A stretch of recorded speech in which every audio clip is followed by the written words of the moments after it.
So you think that kind of spirit is needed even in present day and age? I think very much. Look what's going on right today.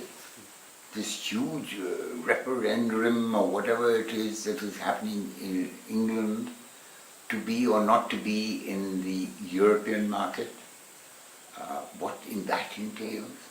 I don't know what the result is going to be. It looks like the people who want to get out of the European Union, the English who want to get out of it, are giving the to stay in it a big run for their money. What is it? It's economics, it is immigration, it is all of these kind of issues. Listen to the nonsense that is going on in the American elections. Look at the statements that are coming out of people's mouths. How can you talk about building walls and how can you talk about hating? Oh, you're asking the questions, why does the Muslim world hate us? So your response is to ban all Muslims coming into America? What kind of statements are, and that's coming out from the mouth of the candidate for the presidency of America? That's why America is freaking out. How can you have a Donald Trump saying all of these things, and there's a lot of America that agrees with him. That's why where he's gotten. He's gotten to be the Republican representative for the next president of America. Are these not all sociological issues that are pointing in a direction of the state of our culture, the state of our society? Look, so why go to America? Yeah, it's everywhere. It's everywhere. Now you've got this whole Europe scene going on up in Kalrat, which ho gaya tha Germany mein, with some madman going in and hurting, wounding 50 or 60 people. Thank God so far you haven't heard that anybody's dead. But this kind of behavior. And then you have those lovely songs from John Lennon about imagine. Imagine a world, everybody living in peace.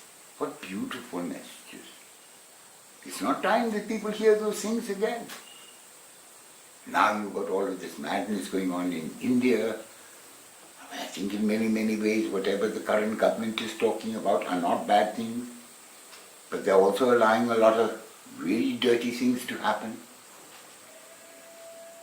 This world needs, I keep talking about Rupansaran for Uttarakhand, but transformation is something that, how can you deny, is necessary. So many issues. And the kind of work that maybe the THT wants to do in the future with global warming and climate change, are these things not the result of our stupidity? We cannot even conceive how to live simply. And at the social activism level, I don't see anybody funding anything like this. They look at you like, oh, everybody's into their skill development. If you don't know how to be a carpenter today, you better learn how to be a carpenter tomorrow. Great! It's great to become a carpenter. But it's such tunnel vision that's happening at the moment. It's such uncreative nonsense.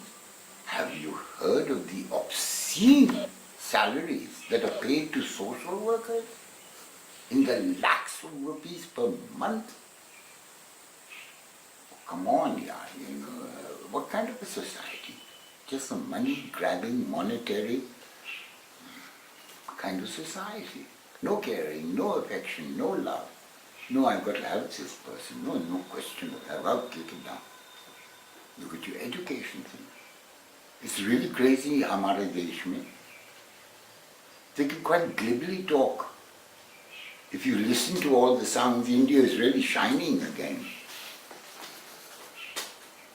But out of their next breath, they talk about 70% of India that earns less than 5,000 rupees. Can you? So those kind of dimensions of it. This very India, the great shining economy savior of the world. And social workers are not in these 70%. They never will be in that. so much inequity that if you want to talk about things like that, you're very quickly squashed, you're very quickly covered over in a mess of totally lying statistics. Pardon me, what they lies, damned lies, and statistics. Now, if these were the kind of things America is up in the fight, or whatever Bernie Sanders and things have been saying, it's middle America has not had a salary increment for 18 years or something like that. It's totally left behind. America is this great superpower, but apparently the entire infrastructure is falling down. What is going on? And not so long ago you had all of these economic crises, 5 years ago or something or the other. And all of those who were responsible for it got huge bonuses and went on holidays with their families and their 16 removed families to the West Indies and here and there and everywhere, and they're all back in their seats again. So the halla that's going on in America is also a halla of haves and have-nots. That was a great experience of living in the West. Nobody over here thinks that there is such a thing as poverty. I'll take you to all the places, all of the major cities of North America or Canada, and tell, let's hang out in some of the gardens in the middle of the night and see the degradation of human beings, drinking after-shave lotions and dejected, destroyed lives. I always remember that I used to cut through a park called Allen Gardens in Toronto. And this was Allen Gardens was the night halt for lots of hobos. And cutting through this park, you were always being hit up for a dime And I remember this night rushing through, eyes down, because I know that 10 people are going to ask for alms for the poor. And this voice asks for a dime. And I'm in my run situation. And only when 20 yards down the road, kind of thing in the pathway, I stop and think, that was a very cultured voice. And so I turn around and some excuse, oh, I'm so sorry, I didn't hear what you said. And there was this gentleman sitting on this bench, an absolute tramp condition. And then I spend the next 3 or 4 hours on this bench with this gentleman who is a medical doctor, destroyed by a wife in divorce, etc., which brings him onto a bench in Allen Gardens. How many of these situations? Great artists also. I remember meeting a French Canadian, similar kind of character. Then it became a hobby with me to spend hours in this Allen Garden, sitting on the bench and shooting the breeze with these strange looking characters, all of whom had a story, a very sad story about what society has done to people. And this great French Canadian gentleman, he was a great artist, and the work he was working on was resurrection before death. And I discovered, and then through some whatever Saint Vincent de Paul or something or the other, where he used to have freebie dinners and things. And then his name was also Alan, or Alain or something like that. And then keeping some of this artwork safe in a room for when Alan was sober, so that he could come and work on resurrection before death outside the Dawn Jail in Toronto with paper, strong paper and wood and things like that. He had this model of the universe with the wind he got it calculated how this whole planetary system moved. There is need for transformation. We cannot carry on like this anymore, or we will at our own expense. We have it in Uttarakhand, whether it is Kedarnath falling down and everything else, stick and paste kar deta hai, and just to generate some supposed income, they are threatening those fragile areas. They are not listening to the scientists who are saying, leave it alone for at least a decade. Who's listening to that kind of thing? Persons are just thinking about their next election and all of these major issues. That is why we're planning in the Himalaya Trust this whole campaign with the children to bring a huge awareness among the young people, starting with young children who are going to be affected by global warming and climate change and things in their very lives. And until these children are not introduced to the reality, from understanding melting glaciers to what you are doing every day, this has to become a movement. It has to become a campaign.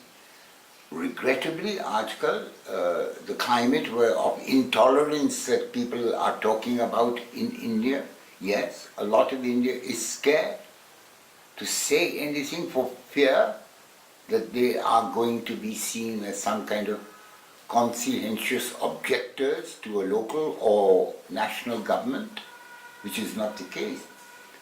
Look at the nonsense that is going on with censor boards and filmmakers. What is this jagra? Nobody can turn around and say to somebody that what you're doing, sweetheart, is not very nice. And it's very obvious why you are doing this. Again, money. And if you open your mouth and you say too much, I think we can't ignore that certainly in India and I think all over the world, you're getting killed. What has happened to the right to information? Too many right to information activists have been killed. If that is not intolerance, then what is? There is no you can't write a book without being threatened by some party somewhere, or some sect, or some fatwa. These are not very nice statements about the state of humanity all over the place. And here, even in the great American Apple, look at this. People Donald Trump could never rise with his outlandish statements that are made simply to attract attention. And he is attracting attention. And he does say, I've got whatever, hundreds of millions of votes. Because people are so fed. People are so unable to make ends meet. And in this social world, it worries. Now, where are we now? 2016. 20 years ago, there was still hope that you could get out there and say things. There are a lot of other countries in Southeast Asia used to be very surprised, but in India you can get away with doing this. You can do this in the social field. You can raise these kind of issues. These kind of international workshops that would happen in Bangkok, and heaven knows, in Indonesia, and people were surprised at the latitude that our governments would give the voluntary sector or the social sector to conscientiously raise issues that did not make sense. I don't think that is the scene today. Today you can stop and think, are there witch hunts going on? Is the government in conflict with not being able to accept any criticism? You're the government. You're all powerful. You should look at us as your children who may make some kind of absurd sort of observation. But there's no, they're freaked out, man. They cannot take criticism. You do it our way or you forget it. I would not have difficulty in leaning in that direction if somebody says, here, do you think this is what's happening or this is what's happening? I certainly think that there is a case building where you do it our way or you shut up forever or you will be shut up forever. There is a distinct vibration. Now that is everywhere and that is not a nice thing. So hippie movements or whatever, I don't know where I was, but anyway, the courage to work is getting increasingly difficult. So you keep looking not for the soft options, but the important options. So yes, climate change and things like that, you can bring many issues up. Why do you have these issues? You have these issues because you're getting greedier and greedier. And even Mahatma Gandhi said, not for everybody's greed, but need ke liye hai. In greed ke liye nahi hai. I think we need to listen to some of those kind of things. And Uttarakhand, the land and the abode of the gods, to whom so much of India, if not all of India, has a connect to our Char Dhams and Ye Dhams and Wo Dhams, can express opinion that would resonate from Kanyakumari to Kashmir. And this part of the world should stop being such diluted versions of humanity. Listen to the women, listen to the simple kind of opinion that comes from the village. Save them from all of this migration to nowhere. And let them, I think Uttarakhand has a lot to say. And it's about time she started saying it. And all of our upper societies, much of which lives in pretty decent comfort, it would be nice to see them putting a little bit of their money where their mouth is.